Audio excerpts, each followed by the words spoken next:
Egypt, 30 BC. The day, August 12th. The most dramatic day in the history of the 1,000-year-old civilization of Egypt. Cleopatra VII of the Ptolemaic dynasty, queen of Upper and Lower Egypt, commits suicide by allowing herself to be bitten by an asp, the symbol of ancient Egypt. By this action, Cleopatra not only ends her life, she also delivers her beloved city, Alexandria, and the entire Egyptian empire into the hands of her bitter enemy, the aggressors from the north, the Romans. Thus ends one of the most glorious monarchies in the history of civilization.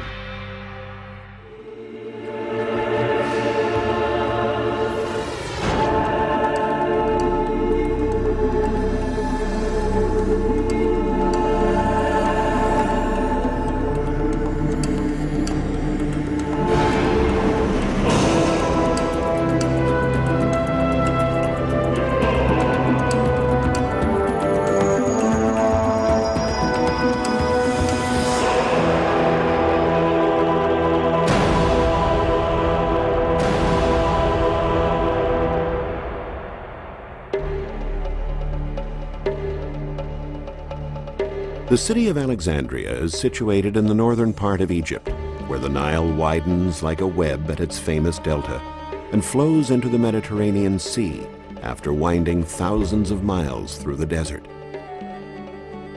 Today, Alexandria has the second largest population in Egypt after Cairo.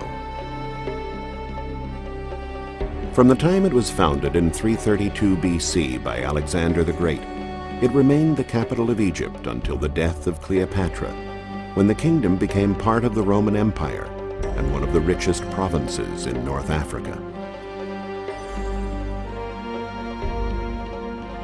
The rapid urbanization of Alexandria has made it difficult to find treasures in the ancient city center, where ruins remain buried beneath city streets and buildings. The situation is quite different than it is in the religious centers of Karnak and Luxor, and the ancient city of Thebes, where streets, buildings, and huge monuments still allow us to imagine their original splendor. The Alexandria of Cleopatra's time, the marvelous city the queen loved more than any other, has therefore been lost forever. However, if we look closely, we can still piece together the way in which Cleopatra lived and the reasons Alexandria was such a powerful capital.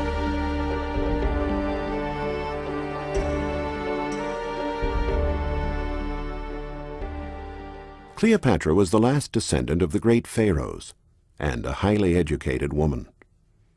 Her great cunning and romantic liaisons with Roman generals Julius Caesar and Mark Antony allowed her to hold on to this magnificent city and keep Alexandria intact.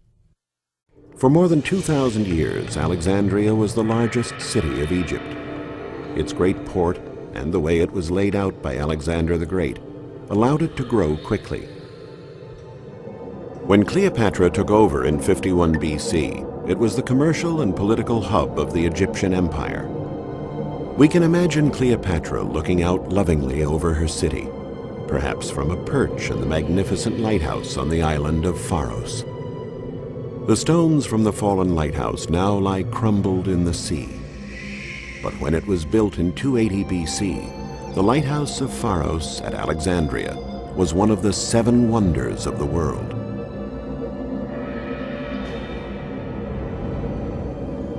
From its high balcony, Cleopatra could see her extensive kingdom in every direction as far as 60 miles away.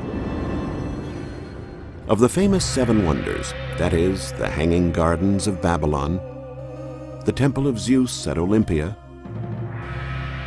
the Pharos of Alexandria, the Colossus of Rhodes, the Mausoleum of Halicarnassus, the Temple of Artemis at Ephesus, and the Pyramids of Giza. Only the pyramids are still standing today.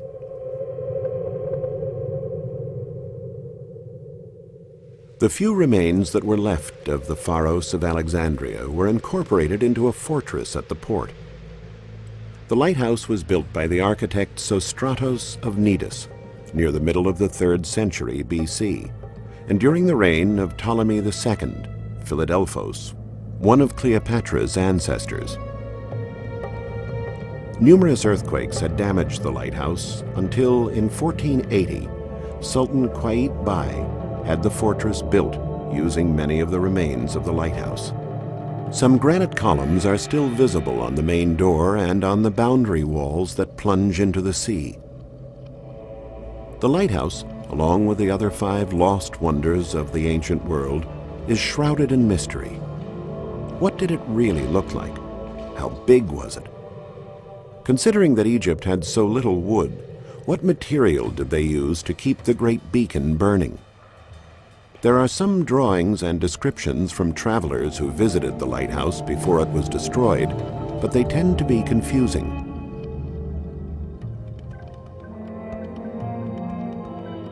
What does exist, however, although it was never made public, is a small-scale copy of the lighthouse in perfect condition, made in the same period as the real one. It is here in a place called Abu Sir, a village nearly 25 miles from Alexandria. The archaeological remains of the ancient city of Taposiris Manya, a thriving North African city during Cleopatra's lifetime, surround the village. This lighthouse, just over 50 feet high, doesn't have the majesty of the Pharos, but it does give us an idea of what it must have looked like. The great lighthouse was 3 stories high, with the first story square, the second octagonal, and the third circular. Perhaps it wasn't the only one of its kind built. The coastline between Alexandria and Taposiris could have had many such lighthouses. If we project this architectural model upon the old fort in Alexandria, we can see what the great lighthouse looked like. It is a 3-story structure, surrounded at the base by some small temples and an enclosure. The light it projected could be seen tens of miles away, and even to this day, we still wonder how that was possible.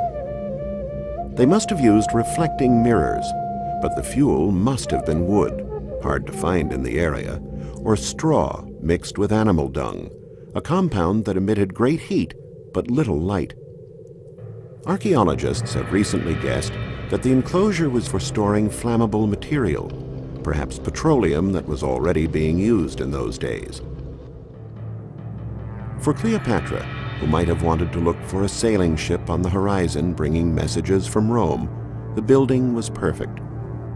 It was 500 feet high, a record for a monument of the ancient world.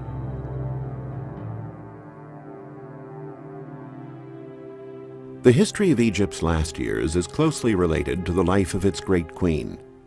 Cleopatra descended from the dynasty of the Ptolemies, founded by Ptolemy I Soter, a Macedonian general under Alexander the Great. There is debate as to what she looked like. She is portrayed on some coins, perhaps inaccurately, with a protruding chin and a prominent nose. Yet she surely must have been charming and charismatic, and we know she was determined and strong-willed and undoubtedly a shrewd politician. At the beginning of her reign, when she was only 15 years old, Cleopatra embarked on a southbound journey up the Nile, officially for religious reasons. As the pharaoh, her presence had been requested at a place called Armont, just south of Thebes, to participate in a ceremony.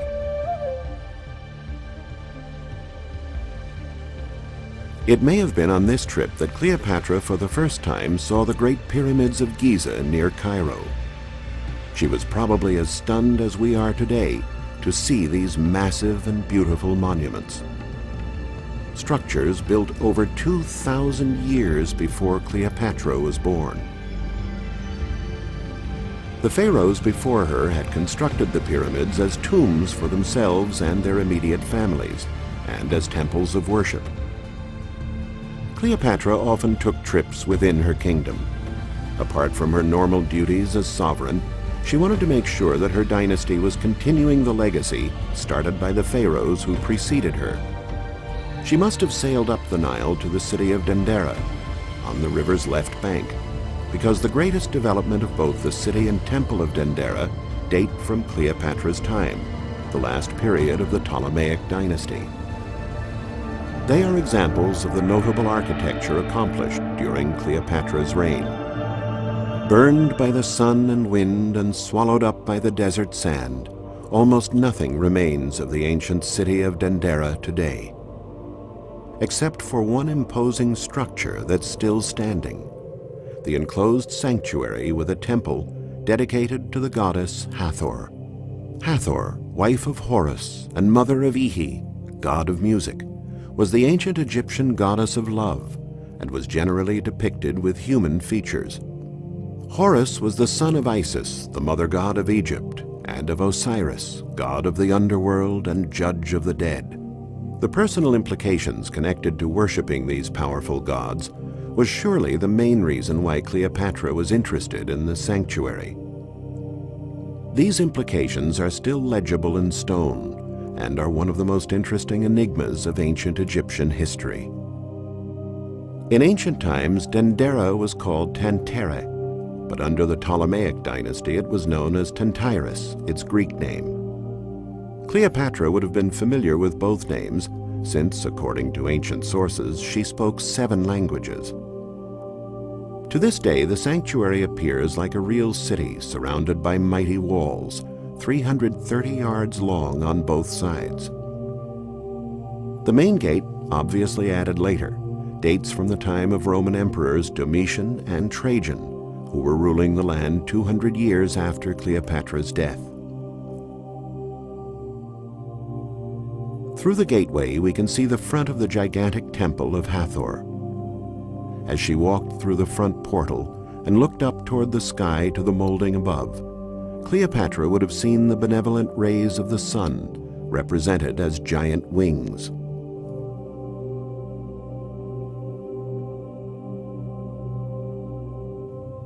On the inside, there is a depiction of one of the countless images symbolizing motherhood that are scattered around the temple. It illustrates the goddess Isis seated, breastfeeding little Horus, the future husband of Hathor.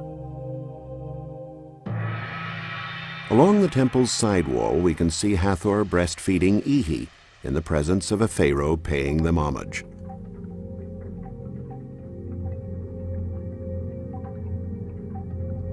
Many temples of this period had colonnaded courtyards leading up to them.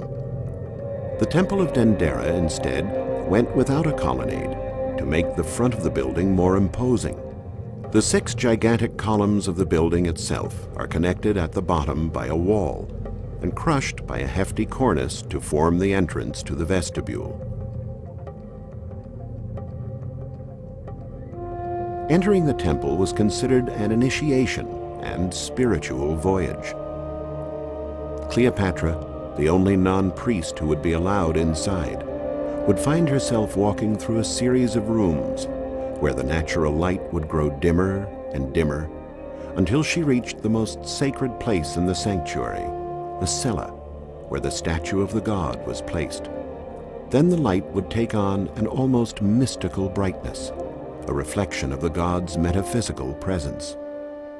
A number of staircases connect the temple to the terrace above. It is here that statues for worshiping the goddess Hathor were brought in a solemn procession once a year, so that they could unite with the rays of Ra, the sun god. From the terrace, we can see the many buildings in the sanctuary. This is the sanatorium, like a hospital, with many small rooms where the sick used to wait for the goddess to visit them with a cure for their ailments.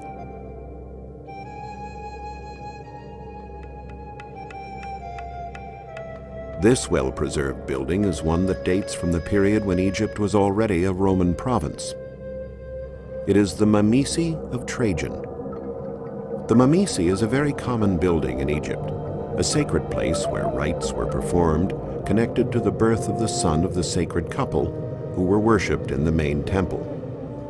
The Mamisi at Dendera is dedicated to Ihi, Hathor's son. This relief depicts his birth, feeding, and growth.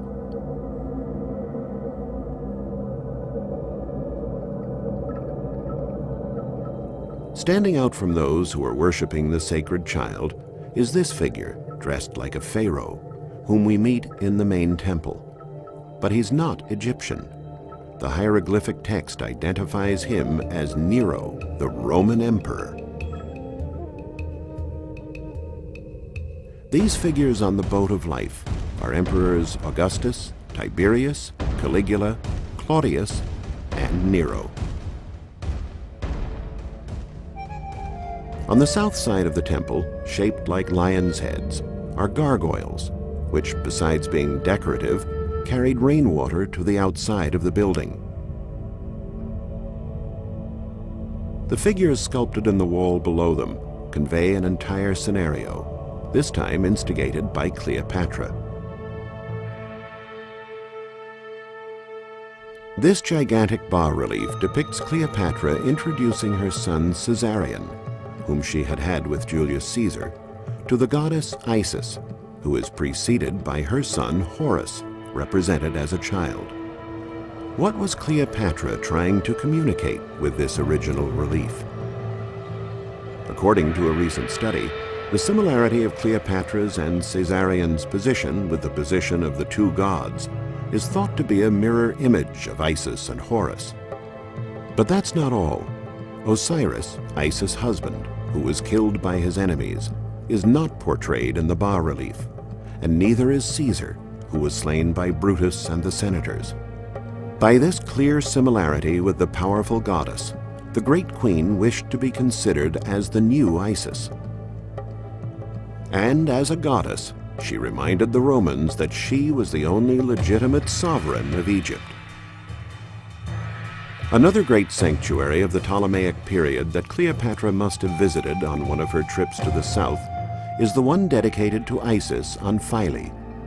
Because of its great beauty, the island of Philae was called the Pearl of the East by travelers in ancient times, and has been a favorite of artists and painters throughout history.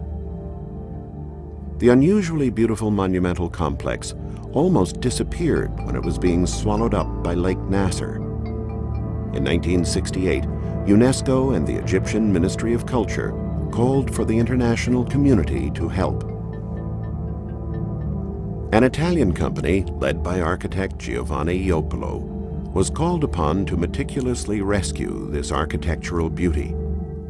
He had the entire complex taken down and put up again on the island of Agilkia, about 330 yards away from its original site. This is where the sanctuary still stands today. It took almost 7 years to finish the work of surveying, taking down, transporting, restoring, and reassembling the millions of stone blocks that made up the original sanctuary.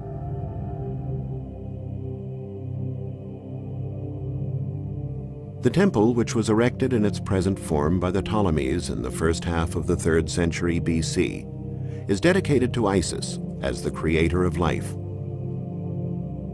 She is portrayed there in numerous bas-reliefs as the goddess who brought her husband Osiris back to life after he was murdered by his brother Seth. Pilgrims traveled to the temple from every part of Africa and beyond. Even the Roman emperors were devoted to the goddess. Proof of this is found in the elegant pavilion that the Emperor Trajan had built. Despite its monumental appearance, it was an airy structure that was large enough for processions to enter inside.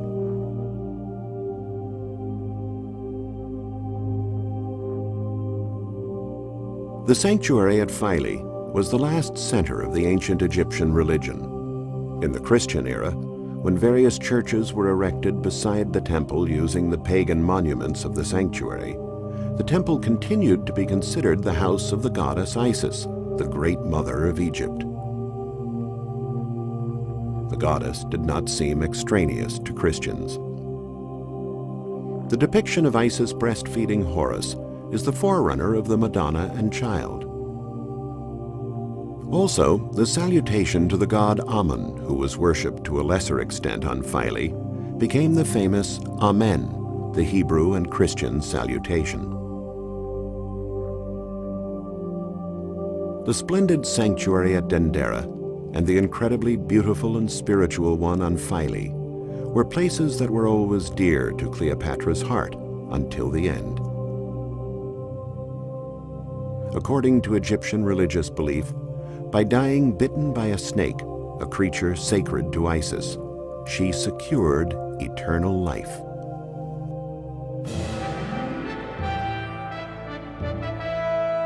When Cleopatra went to Rome in 47 BC with the son she had had with Julius Caesar, the magical civilization she represented followed her to the new capital of the world.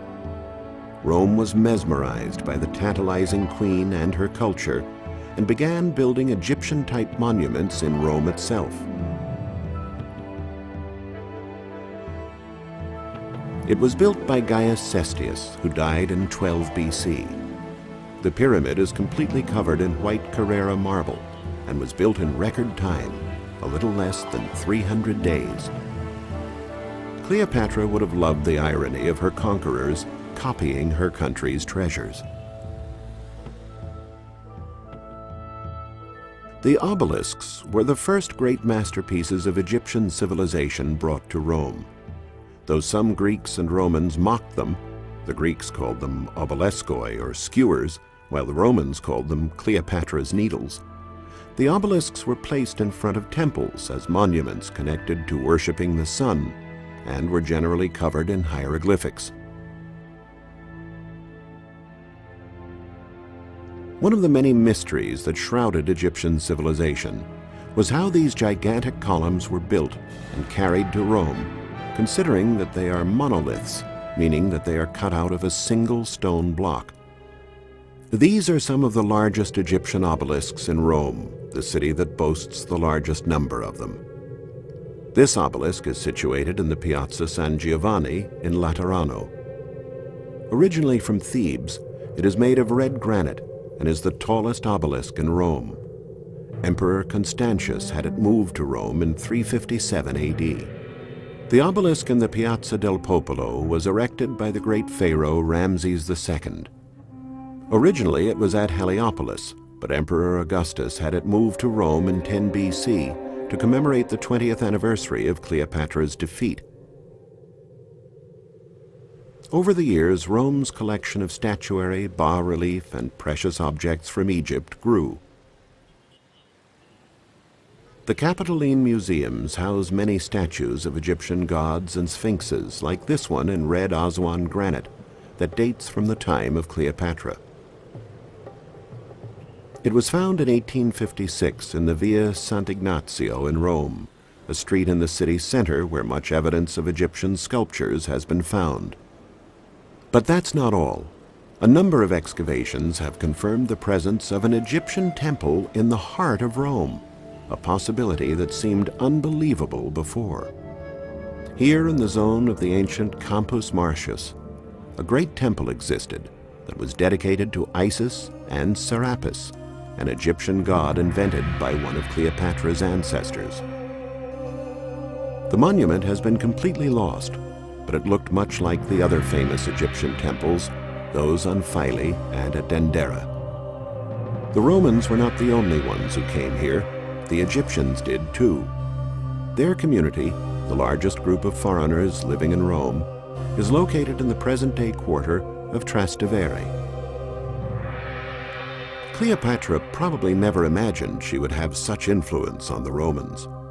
The passion, interest in, and enthusiasm for all things Egyptian that has engrossed Europeans over the ages is the legacy of this educated and refined queen, the shrewd politician and loving mother who never lost her concern for the needs of her people.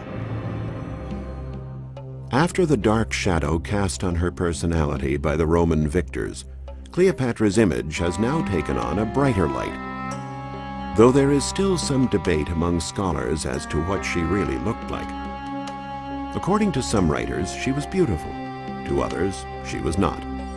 The few Egyptian portraits we have, like the one at Dendera, are sketchy. and there are far too many portraits, busts, and statues believed to be her that it is hard to know which is the true depiction. Perhaps it would have remained one more unsolved mystery if it hadn't been for art historian Paolo Moreno. He believed that the Esquiline Venus housed at the Capitoline Museums is in reality a full-figure portrait of Cleopatra, done while she was living in Rome. Many scholars now share this belief. Seeing her portrait in this statue is like bringing the great queen back to life. Cleopatra herself would have loved this, for one of her strong beliefs was the saying, "Keeping your face is keeping your soul." In many hearts, the face and soul of Cleopatra live forever.